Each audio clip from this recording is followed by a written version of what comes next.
Bonjour et bienvenue dans cette 4e édition de 100% gestion flexible avec Aliénor Capital en compagnie aujourd'hui de Arnaud Raymond et Laurent Coutenceau. Messieurs, bonjour. Merci à vous deux d'être sur ce plateau.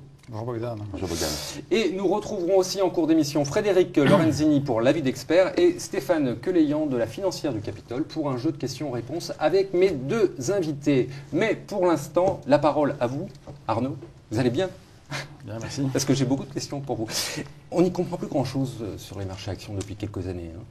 Est-ce que vous avez compris quelque chose? On ne gère plus des cycles économiques en stop and go monétaire et budgétaire, mais on est dans une phase de transition économique parce qu'on traite des problèmes structurels. Ça veut dire donc croissance molle et ça veut dire aussi yo-yo économique et yo-yo des marchés. Dans ce cadre-là, nous, on arrive à deux conclusions sur les actions.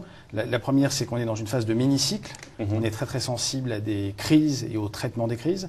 Donc il faut détecter. Ce qui veut dire qu'auparavant, on avait une crise toutes les 7-10 ans et là, on en a quasiment tous les ans, c'est ça? On a plutôt une, on va dire tous les 6 mois, 6-9 mois. D'accord. Que l'on traite aussi de la même façon, mais il faut être beaucoup plus vigilant sur ces crises parce que le yo-yo est de plus courte durée. L'autre chose aussi que l'on peut dire dans cette phase de transition économique, c'est qu'il y a une extrême différenciation qui se produit à l'intérieur du marché des actions. Et l'indice n'est pas monolithique, mais il peut se décomposer en sous-indices par type de valeur. Et ce que l'on constate, c'est que les valeurs de croissance en moyenne sur les 3 dernières années, malgré des marchés qui font zéro, ont tendance à progresser plutôt régulièrement. Les valeurs cycliques, elles, yoyotent avec les indices. Et on a 25% ou 30% de la cote qui sont constituées de rentes déclinantes, qui là ne font que baisser d'année en année. Alors, lesquelles vous intéressent? Les valeurs de croissance, j'imagine? Alors, dans ce cadre-là, toutes nous intéressent, mais ça dépend de où on est dans le cycle. Donc, en phase de reprise du cycle, il faut être très, très cyclique et financière. Et là, il faut comprendre le déclencheur d'une reprise. Et souvent, on n'a pas le loisir d'attendre un mois et demi pour se réinvestir. Ça se joue plutôt à la semaine près. Une fois que cette phase de normalisation est terminée, ce sont plutôt les valeurs de croissance sur lesquelles il faut être, parce que c'est l'endroit où on a un peu de croissance régulière. Et surtout, c'est là qu'on est le plus à l'abri en cas de crise. C'est-à-dire, si une crise revient, les valeurs de croissance chutent beaucoup moins que les autres.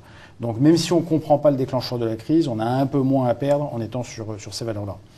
Voilà où on en est. Alors, où on en est aujourd'hui très précisément sur les actions, on est très exactement dans la phase de normalisation. C'est-à-dire que ce qu'il faut avoir là, c'est valeurs de croissance. Et si jamais un choc se produit, peut-être à cause de l'Italie ou à cause d'autre chose, si jamais un petit choc se produit ou un plus gros choc, on a nettement moins à perdre sur les valeurs de croissance et en étant couvert, on n'a même quasiment rien à perdre.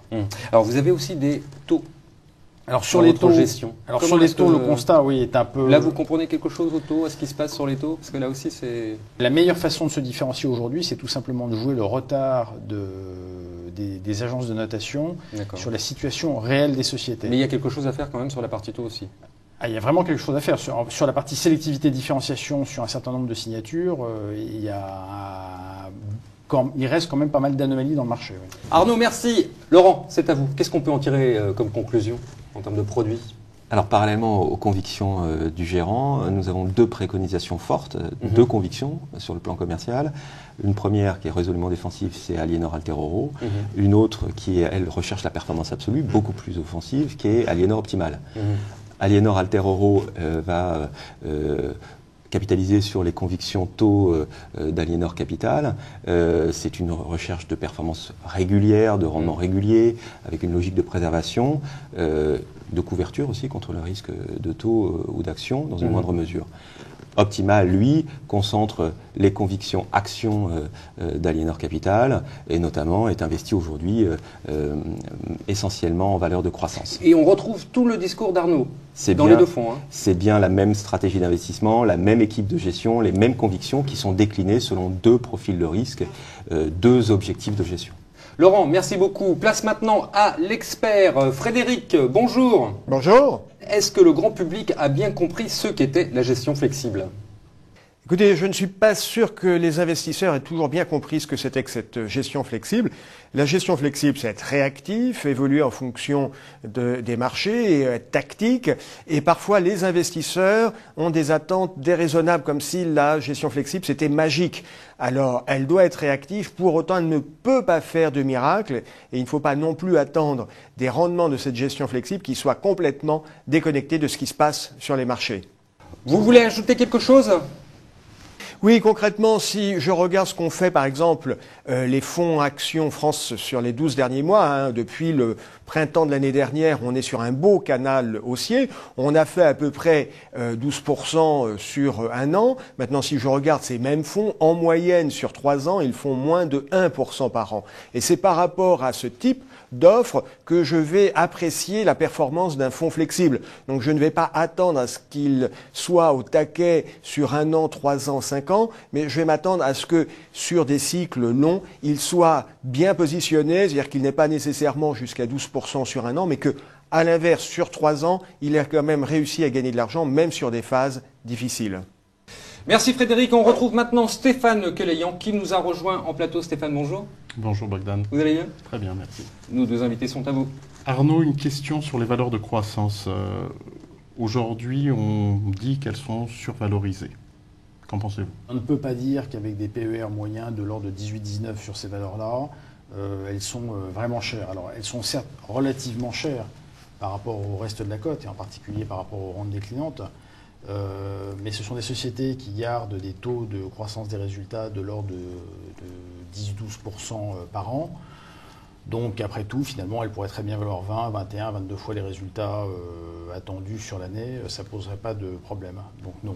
D'accord. Vous vous dites différenciant sur la poche oblique. Est-ce que vous pourriez me citer 2 exemples concrets ? Lafarge est une notation W+, donc junk bond en théorie. Lafarge, en fait, pour nous, est une qualité de crédit qui est tout à fait équivalente à Saint-Gobain. Saint-Gobain, sur 5 ans, ça se traite à 1,90 de rendement. Et Lafarge se traite à 3,70 de rendement sur 5 ans. Donc pour nous, il n'y a pas photo. On peut avoir un pick-up de 2 points en achetant du Lafarge, avec un risque très faible. Le deuxième exemple, ouais. Un autre exemple, ce serait CMA-CGM, qui est moins connu, mais qui est le numéro 3 mondial dans les sociétés de shipping en porte-conteneurs. C'est 10 milliards de dollars de chiffre d'affaires, une société qui s'est totalement restructurée. L'obligation CMA-CGM se traite à 10 de rendement, à peu près, plus ou moins 10 de rendement à 7 ans. Pour nous, c'est une anomalie patente. Laurent, les CGP ont vécu une année difficile sur Aliénor Optimal. On s'est senti un petit peu délaissé, clairement. Qu'est-ce qu'on peut espérer aujourd'hui ? Alors, nous sommes bien évidemment conscients des difficultés causées par la contre-performance d'Aliénor Optimal.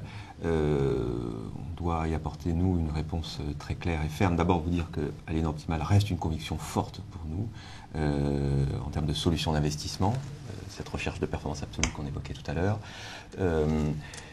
Tout est fait pour qu'on reparte sur de bonnes bases, en capitalisant d'une part, du point de vue de la gestion, sur la réactivité du fonds, qui a déjà fait ses preuves, je pense en 2008 notamment ou en 2009, et puis aussi sur le suivi de la gestion, c'est peut-être ce qui était évoqué dans votre question, en assurant une totale transparence des positions par la communication des états de portefeuille très régulièrement, complets, ou par la proximité que nous pouvons organiser avec les gérants, de façon à savoir très précisément les décisions et les actes de gestion qui sont pris. Est-ce que ça répond à votre question ? Entièrement. Stéphane, merci beaucoup. Merci Bogdan. Laurent, merci à vous aussi. Merci. Arnaud, merci à vous aussi. Merci Bogdan. Voilà, c'est tout pour cette 4e édition de 100% gestion flexible avec Aliénor Capital. Merci de nous avoir suivis et à très vite.